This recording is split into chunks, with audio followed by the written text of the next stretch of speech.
Before the story begins, take a moment to like this video, subscribe to the channel, and leave a comment below with the word truth. What you are about to hear is not just a tale of betrayal, but a carefully unfolding story of power, patience, and a man who destroyed himself by underestimating the woman he thought he had defeated. In the world of high finance and polished glass towers, Elliot Von Asterisk was a name spoken with admiration and envy. In Atlanta's elite circles, he was known as the man who had climbed fast, talked big, and never looked back. Magazines called him visionary, competitors called him ruthless, employees called him untouchable. Elliot himself believed all of it. He walked through life with the confidence of someone who thought success was permanent and loyalty was optional. Standing quietly in his shadow for 8 long years was his wife, Marion Von Asterisk. Marion was not loud, she was not dramatic, she didn't demand attention, and she never fought Elliot in public. Her presence was subtle, almost invisible to those who measured importance by volume and ego.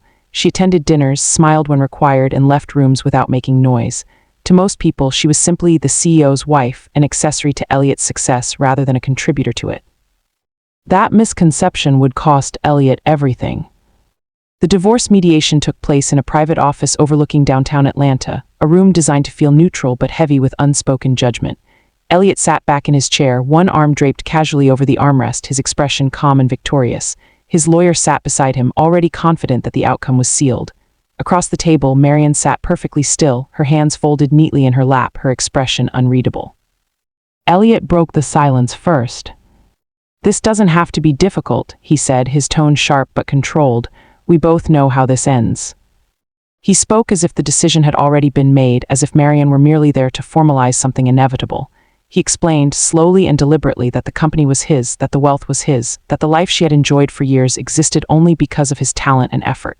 According to Elliot, Marion had never worked, never contributed, never earned the right to anything beyond what he chose to give her.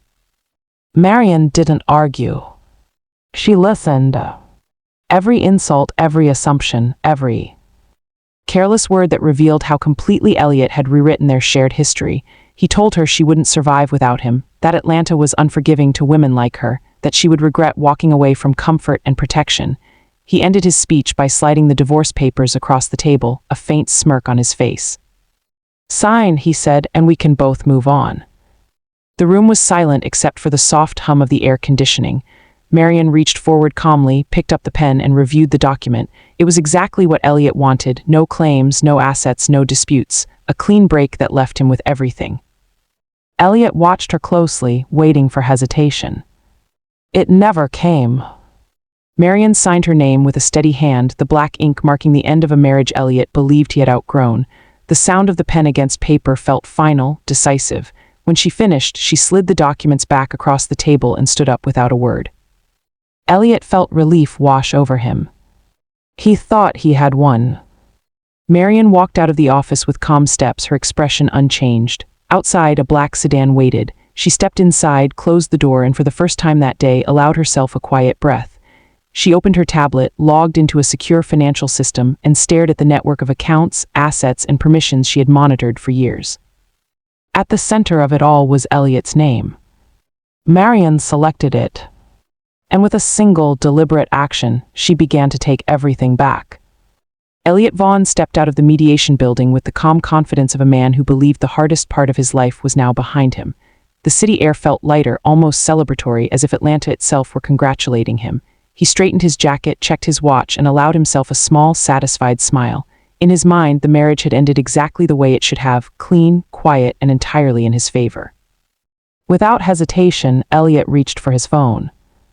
He called Sabrina first. She answered quickly, her excitement unmistakable. When Elliot told her that Marion had signed without a single demand, Sabrina laughed in disbelief, then praised him for being smart enough to handle things early. Elliot enjoyed the admiration. It confirmed what he already believed, that he was always several steps ahead of everyone else. He promised Sabrina they would celebrate soon, properly, somewhere public and expensive. As he drove toward his office, Elliot replayed the mediation in his head. Marion's silence had amused him. Her lack of resistance had felt like validation. He assumed she had finally accepted her place in the story as a background character exiting the scene. He never once questioned why she looked so calm when she signed away what he thought was everything. The moment he entered the office building, something felt different. The usual energy was missing. Conversations faded as he passed. People looked away too quickly. Elliot noticed it but dismissed the feeling. Change always made people uncomfortable, and he was used to being the center of it. He walked to the elevator with the same confidence he always carried and pressed the button for the executive floor. Nothing happened. Elliot frowned and pressed it again. The screen blinked, then displayed a message he had never seen before. Access DENIED. He laughed under his breath, assuming it was a technical issue, and swiped his badge once more. The red light flashed immediately. Access DENIED. Annoyance crept in as Elliot turned toward the security desk. The guard avoided eye contact, his posture stiff. When Elliot demanded an explanation, the guard hesitated and said administration had been notified. The mention of the board unsettled Elliot more than he expected, though he refused to show it. Then his phone vibrated. A banking alert appeared on the screen.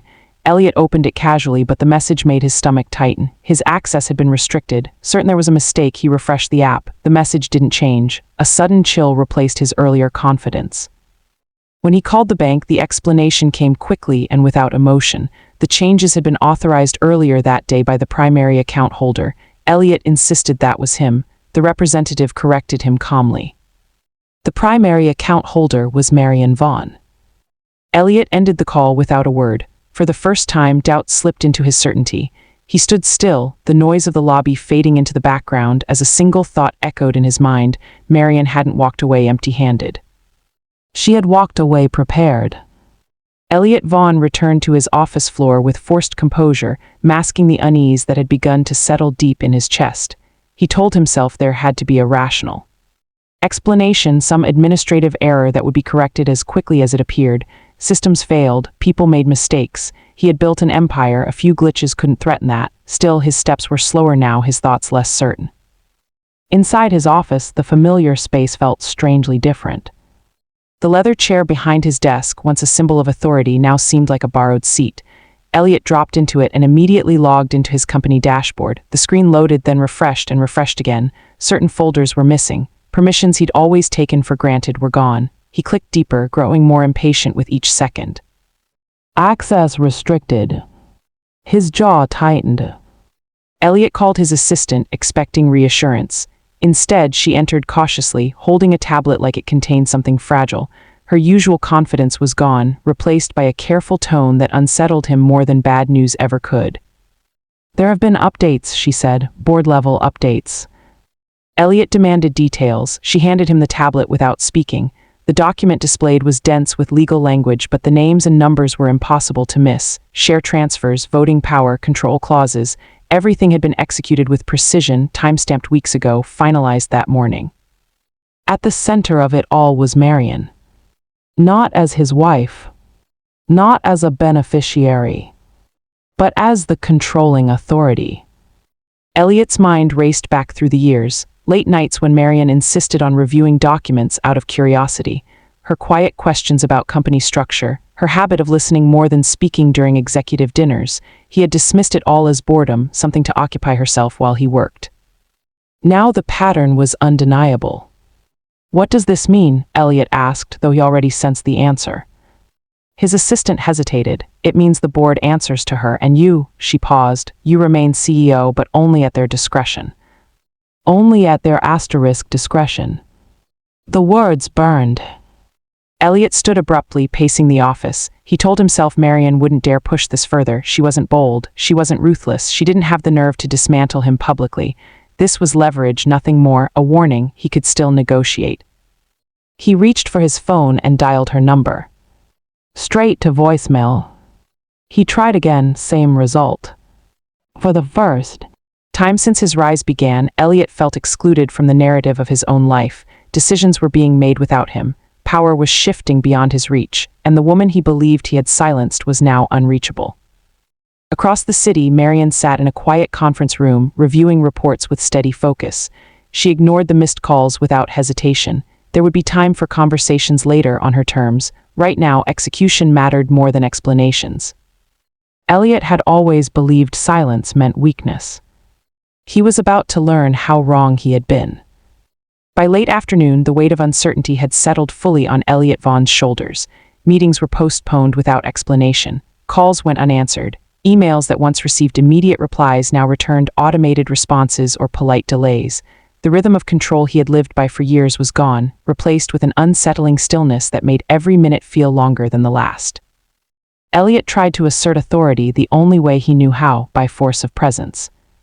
He walked into the executive conference room unannounced, expecting people to straighten up, to look relieved that he had arrived. Instead, the room fell quiet in a different way, not respectful, cautious. Several executives exchanged quick glances before standing, unsure whether they should even remain seated. "What's going on?" Elliot demanded. No one answered immediately. Finally, the chief legal officer spoke, choosing his words carefully.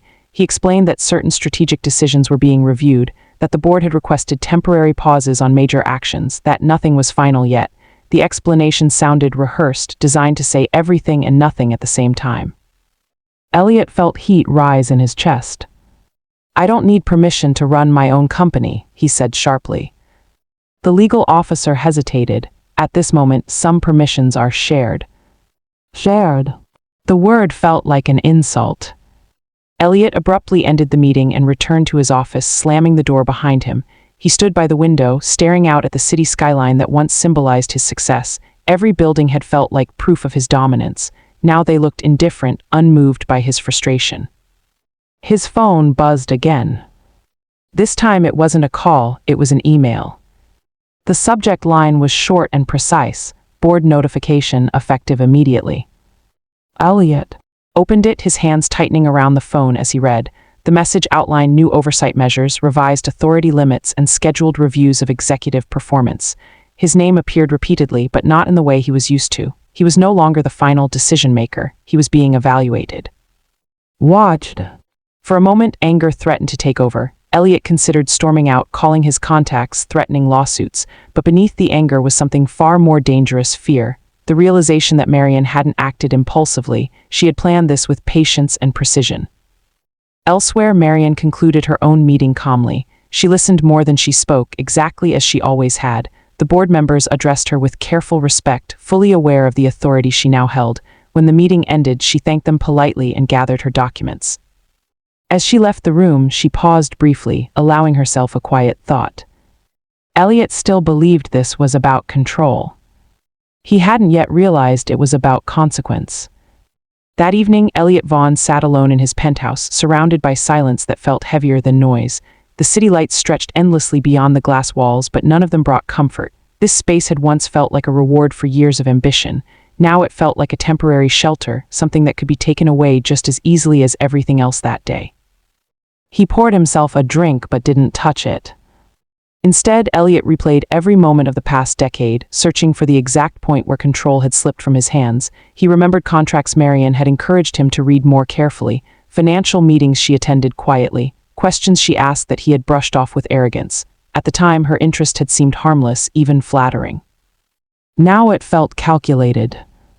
Elliot opened his laptop again, determined to find leverage. He reviewed shareholder lists, scanned legal clauses, and reread agreements he hadn't looked at in years. The deeper he went, the clearer it became nothing had been done illegally. Every move had been clean, strategic, irreversible. Marian hadn't broken the system, she had mastered it. Frustration turned into anger. He slammed the laptop shut and stood, pacing the room.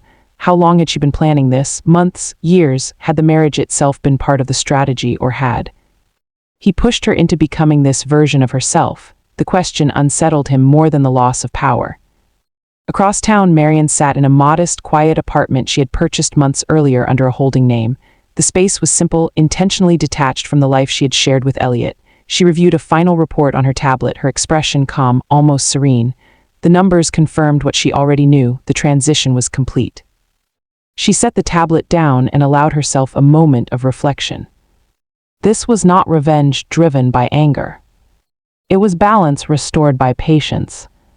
Marian knew Elliot would fight, men like him always did, but she also knew something he didn't yet understand. Every path he might take had already been anticipated. Every move had an answer waiting.